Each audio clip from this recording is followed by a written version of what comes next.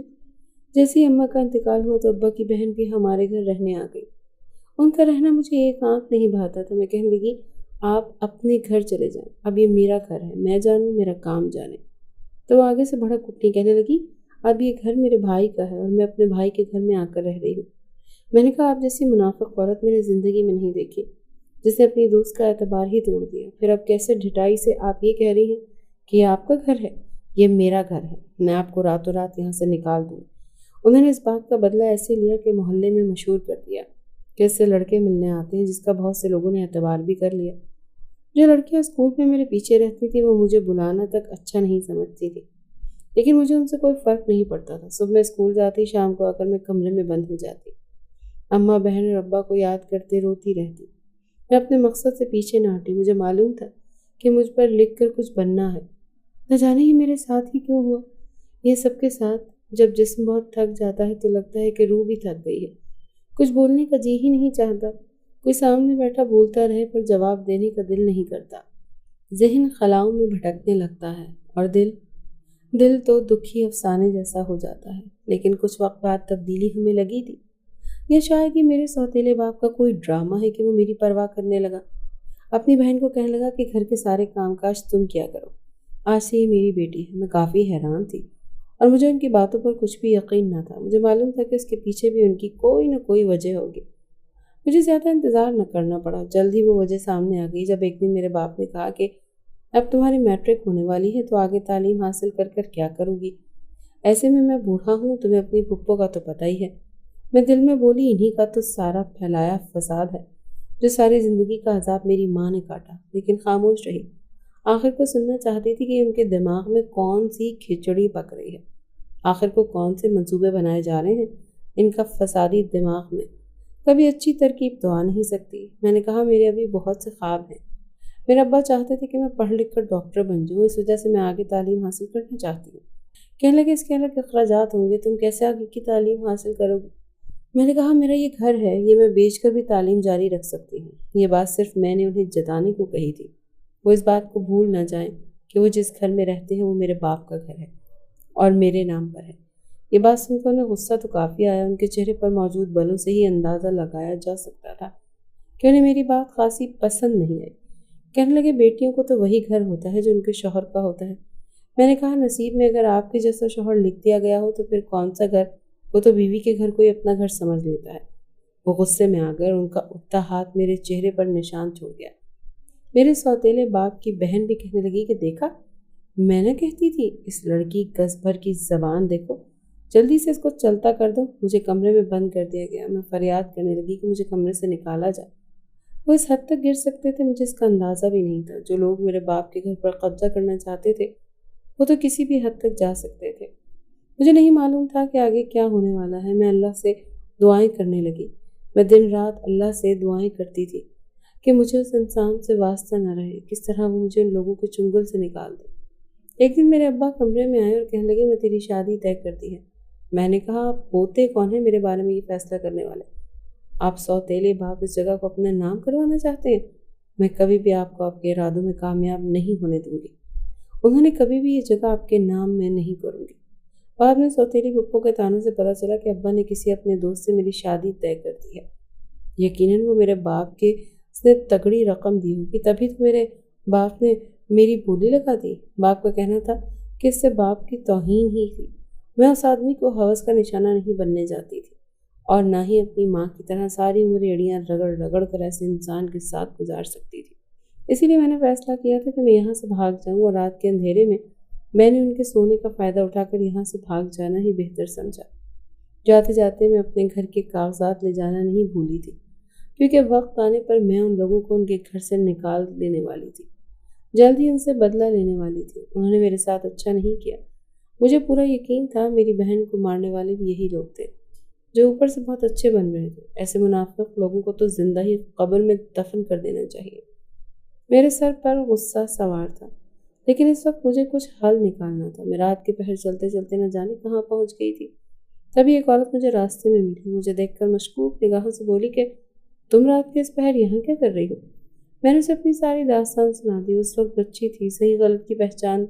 اس نے کہا یہاں تو تمہارا باپ تمہیں ڈھونڈ لے گا، اس کا دوست بھی خاصا امیر لگتا ہے، تو بہتر ہے کہ تم یہاں سے چلی جاؤ، کچھ وقت بعد تم اس شہر یا اس ملک میں آ جانا۔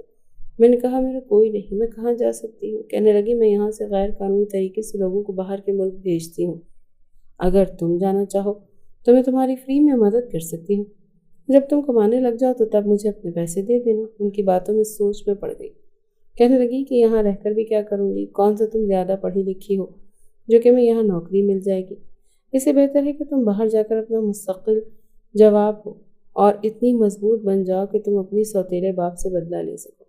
ان کی باتوں میں دم تھا، پھر بالآخر میں نے حامی بھر دی، لیکن یہ طے پایا تھا کہ جیسے ہی میں وہاں نوکری پر لگ جاؤں گی پہلے ان کا قرض اتاروں گی، اس کے بعد ہی میری واپسی ممکن ہو سکتی ہے۔ میں اس بات پر حامی بھر چکی تھی، ویسے بھی کچھ نہ کچھ تو کرنا ہی تھا۔ ان میاں بیوی نے مجھے غیر قانونی طور پر قطر پہنچا دیا۔ یہاں آتے ہی مجھے نوکری مل چکی تھی، ایک اسپتال میں صفائی کا کام۔ میرے شان و شان تو نہیں تھا، لیکن میں تو اسپتال میں ڈاکٹر بننا چاہتی تھی، لیکن پھر بھی پیٹ بھرنے کو کاٹ دیتا ہے۔ ابھی میری اتنی عمر بھی نہ تھی، خود کو میں چھپا کر ہی کب کسی مرد کی نظر پڑ جائے اور میری عزت تار تار ہو جائے۔ انجان ملک میں خوف تھا، ساری رات ماں اور بہن کو یاد کرتے، سو وہ بھی کبھی دن تھے کہ ایک ماں کی آغوش میں اسکول کی نیند گزار جاتی۔ یہاں تو راتوں کی نیند ہی اڑ گئی۔ پرائے دیس نے پرائے لوگوں میں بھلا کیا ہی نیند آنی تھی۔ اس اسپتال کا ماحول کچھ خاص اچھا تھا، یہاں پر موت کی تعداد بہت زیادہ تھی، عورتوں اور ہر وقت رش لگا رہتا۔ عجیب ہی طریقے کے ڈاکٹر تھے۔ میں یہاں پر نوکری تو نہ کرتی اگر میری مجبوری بھی اس کا اندازہ یہیں سے ہو گیا تھا کہ انہوں نے مجھے غیر قانونی طریقے سے آنے والی لڑکی کو بھی نوکری دے دی۔ مجھے یہاں سے اتنا پیسہ مل جاتا تھا کہ میں دھیرے دھیرے میاں بیوی کا قرض اتارنے لگی تھی۔ ہر ماہ کچھ رقم ان کو بھیج دیا کرتی تاکہ وہ قرض اتر جائے اور پھر میں چند پیسے کما کر واپس جا سکوں، کیونکہ آج کل کی زندگی میں پیسہ بہت ضروری تھا۔ میں نے دیکھا تھا کہ رات کو جو نرس یہاں ہوتی ہے اس کے ہاتھ میں ایک تھیلی ہوتی ہے، یہاں کے ڈاکٹر سے وہ تھیلی پکڑا دیتی ہے اور کہتی ہے کہ اسے پھینک دو۔ وہ نرس بھی خوشی خوشی لے جاتی ہے اور اس کے پیسے لے جاتے تھے۔ میں تو ابھی یہاں پر نئی تھی، یہاں کے رسم و رواج، طور طریقے اور زبان سمجھنے میں ابھی مجھے وقت لگنا تھا۔ شکر تھا کچھ پاکستانی اردو بولنے والے لوگ مل گئے تھے جن کی بات میں سمجھا کر اپنے مطلب کا کام نکلوا لیتی تھی۔ پھر میں خاموش ہو گئی اور وقت گزرنے لگا۔ دھیرے دھیرے مجھے یہاں کی زبان بھی سمجھ آنے لگی، لیکن اسپتال کا ماحول ابھی نہیں بدلا۔ میں نے بہت کوشش کی کہ کہیں مجھے اور نوکری مل جائے، لیکن کہیں بھی نوکری نہ ملی۔ ان کا قرض بھی اترنے ہی والا تھا، اس واسطے میں مطمئن تھی کہ چلو کچھ پیسے ہاتھ تو آ رہے ہیں، ورنہ غیر قانونی طریقے سے کسی شہر میں جا کر رہنا عذاب ہی ہوتا ہے۔ ایک روز ڈاکٹر میرے پاس آئی، وہ تھیلی مجھے پکڑا دی۔ میں کافی حیران ہوئی۔ اس نے مجھے کہا اس تھیلی کو پھینک دو اور کچھ پیسے میرے ہاتھ میں پکڑا دیے۔ وہ 10 درہم میرے لیے بہت زیادہ تھے۔ مجھے تجسس ہوا کہ آخر ایسا کیا ہے اس کو پھینکنے کے لیے مجھے اتنے پیسے دیے جا رہے ہیں۔ میں نے اس تھیلی کو کھولنا چاہا، جیسے ہی کھولا یوں لگا جیسے سانس سینے میں اٹک گئی ہو۔ خون کے لوتھڑے کو دیکھ کر میں سمجھ گئی۔ کانپتے ہاتھوں سے شاپر پھینک کر میں واپس اسپتال آئی۔ اب تک میرا ذہن یہ تسلیم کرنے کو راضی نہیں تھا کہ جسے میں پھینک کر آئی ہوں وہ واقعی کسی کا گناہ ہے۔ میں ڈٹ کر کھڑی تھی، پوچھنے لگی کہ آخر کو یہ کس کا گناہ ہے؟ پہلے تو ڈاکٹر بہت غصہ ہوئی۔ میں نے اصرار کیا کہ مجھے سچ جاننا ہے تو کہنے لگی ایک عورت آئی تھی، کنواری تھی لیکن حاملہ ہو گئی، اس وجہ سے وہ یہ گناہ کو ختم کرنا چاہتی تھی۔ میں نے کہا کوئی کیسے ایسے کر سکتا ہے؟ میرا دماغ سن ہو رہا تھا۔ میں خاموشی سے وہاں سے چلی آئی۔ میرا ذہن اس چیز کو محفوظ نہیں کر پا رہا تھا۔ زندگی میں پہلے ہی مشکلات کم تھی کہ اب مزید مشکل میرے سر پر آن پڑی تھی، جسے سوچ سوچ کر میرا دماغ سن ہو رہا تھا۔ میں نے سر توڑ کوشش کر رہی تھی کہ مجھے کہیں اور نوکری مل جائے، کیونکہ یہاں تو نظام ہی بگڑا ہوا تھا۔ بہت جلد میری کوشش رنگ لے آئی۔ ایک مہربان عورت نے میرا ساتھ دینے کا فیصلہ کیا۔ اس نے بہت جلد میرے ڈاکیومنٹس بنا دیے تھے، جس سے میں کہتا ہے کہ شہری بن گئی۔ یہ سب آسان نہ تھا، میں نے اپنی جمع پونجی بھی لگائی تھی، لیکن مجھے وقت کے ساتھ برے لوگوں کے ساتھ اچھے لوگ بھی ملے۔ یہاں صبح میں کالج جانے لگی تھی اور شام کو بیٹھ کر میں کام کرتی۔ دکانوں پر چیزیں ڈیلیور کرنے کا کام مجھے خاصا آسان لگا۔ اچھا ہاں، میرا ضمیر بھی مطمئن تھا اور آمدن بھی اچھی تھی۔ جب ان میاں بیوی کا قرض اتر گیا اور وقت کے ساتھ ساتھ 5 سال دوسرے اور معلوم ہی نہ ہوا کہ کب میرے میڈیکل کی پڑھائی بھی مکمل ہونے والی تھی۔ میں زندگیاں بچانے والی بننا چاہتی تھی، نہ کہ کسی کو گواہنا جاتی تھی۔ میڈیکل کی پڑھائی جیسے ہی مکمل ہوئی، میں نے اپنے ملک میں آنے کا سوچا۔ اب میں پہلے کی طرح مظلوم لڑکی نہیں رہی تھی، بلکہ ایک مضبوط اور طاقتور جو اپنے بل بوتے پر زندگی گزارنا جانتی تھی۔ میں لیگل طریقے سے ہی واپس آئی تھی، جس میں واپس آئی تو ملک کے حالات اب بھی ویسے ہی تھے۔ ان 7 سالوں میں کچھ بھی نہیں بدلا، بس بدلے تو میرے خیالات۔ اب میں پہلے سے زیادہ مضبوط ہو چکی تھی۔ جیسے اپنے گھر واپس آئی تو میرے سوتیلے باپ اور اس کی بہن نے مجھے دیکھ کر حیرانی کا تاثر دیا۔ وہ لوگ تو یہ ماننے پر یقین ہی نہیں کر رہے تھے کہ میں واپس آ گئی ہوں۔ وہ سمجھے میں بھاگ چکی ہوں اور گھر ان کے حوالے کر گئی ہوں۔ وہ چیخنے لگے، کہنے لگے کہ منہ کالا کرنے کے بعد اب کدھر سے آ رہی ہے؟ آخر کو اتنے سال تو کہاں تھی؟ اب اس گھر سے نکل جا۔ میں نے کہا آپ لوگوں کے ڈر میں اب مزید کام نہیں آئیں گے۔ آپ لوگوں نے لالچ سے میری ماں کو تو لوٹ لیا، لیکن میں بہادر ہوں، میں اپنے ساتھ وکیل بھی لائی۔ اگر آپ لوگوں نے مزید کوئی بحث کرنے کی کوشش کی تو آپ لوگوں کو جیل بھیجنے میں بھی گریز نہیں کروں گی۔ میری بات سنتے ہی میرے سوتیلے باپ کی بہن گھبرا گئی اور کہنے لگی یہ سب میں نے تیرے باپ کے کہنے پر کیا۔ کہتی ہے اس پہ میرا کوئی قصور نہیں، پہلے تیری بہن پر تعویذ بھی تیرے باپ کے کہنے پر ہی ڈالے تھے، اسی وجہ سے وہ مر گئی۔ میں ایسا کچھ نہیں چاہتی تھی، میں بس اپنے بھائی کے کہنے پر مجبور ہو گئی۔ اس نے اپنے دوست سے پیسے لیے تاکہ تجھے بیچ سکے، قصوروار میں نہیں۔ وہ رونے لگی، لیکن اس کے ڈراموں کی بھی مجھے اچھے سے خبر تھی۔ میں ان کے خلاف عدالت میں کیس کر چکی تھی اور جلد ہی وہ گھر میرے نام پر لگ چکا تھا۔ میرا کسی پر اعتبار کرنے کو دل ہی نہیں کرتا تھا، نہ ہی میں کسی پر اعتبار کرنا چاہتی تھی۔ لوگوں کا مفت علاج کرتے اور غریبوں کی مدد کرتی تھی۔ بہت سے اور میرے اپنا وقت گزار کر اپنے ماں باپ کی یاد کو تازہ کر لیا تھا۔